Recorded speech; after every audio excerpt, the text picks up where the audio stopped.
Am I the asshole because I ate more than my share of a 6-foot party sub last night? What I thought would be a total non-issue has ballooned into a huge problem, and I'm up at 7:05 a.m. dealing with it. I figured while I wait for a text, I could post here to see if what I did was really that bad. I'm a big fat guy, there's no way around it. I love to eat, which probably borders on addiction, but I figure since I'm only hurting myself, it's probably better to just live my life. I have some great friends, although there is no doubt I'm the harmless, funny, token fat guy of the otherwise pretty good-looking group. I guess that sets the stage enough. Last night my friend hosted a UFC watch party, and I was invited. He got a 6-foot party sub from a local shop. I also brought homemade wings that are sort of my specialty. Well, of course, people flocked to the food, and I had basically one serving of the sandwich, but people devoured my wings, and I didn't get to have a single one. Which is totally fine.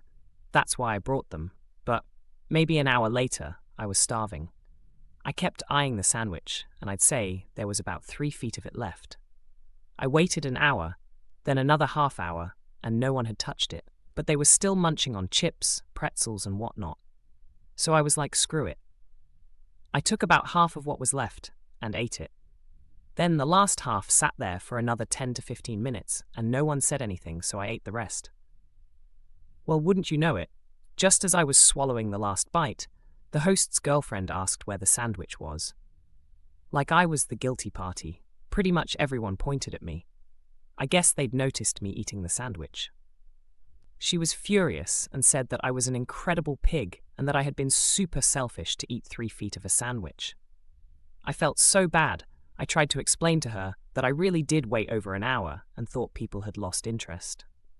I also tried to explain how everyone had eaten my wings, and she said something along the lines of, "You brought them to share. If someone had eaten over half by themselves, that's not sharing, is it?" I offered to order pizza, or even go get Subway sandwiches, and she said that it was a pathetic offer because the party sub had been from a local shop owned by her friends. I said I was sorry, but the night was so tense from then on out. I woke up this morning to several texts from my twin sisters, who happened to be the host's girlfriend's best friends, saying that I had to get my shit under control and that everyone is really mad at me and that I embarrassed myself last night. I tried to explain to them what my mindset had been, and they haven't responded. Just to clarify, this wasn't a Subway party sub, so definitely not 4 times the size of a regular sub. This was from a local place, so it's about 1.5 times the width of a regular sub. It's still a ton of food, don't get me wrong, but I can down 5 Subway footlongs in an afternoon easily. This is probably about equivalent to that amount of food. The whole situation has me questioning everything. I genuinely thought I was being considerate by waiting so long, and I brought food to share too. But maybe I completely misread the room and was way out of line. Was I the asshole for eating that much of the sandwich last night?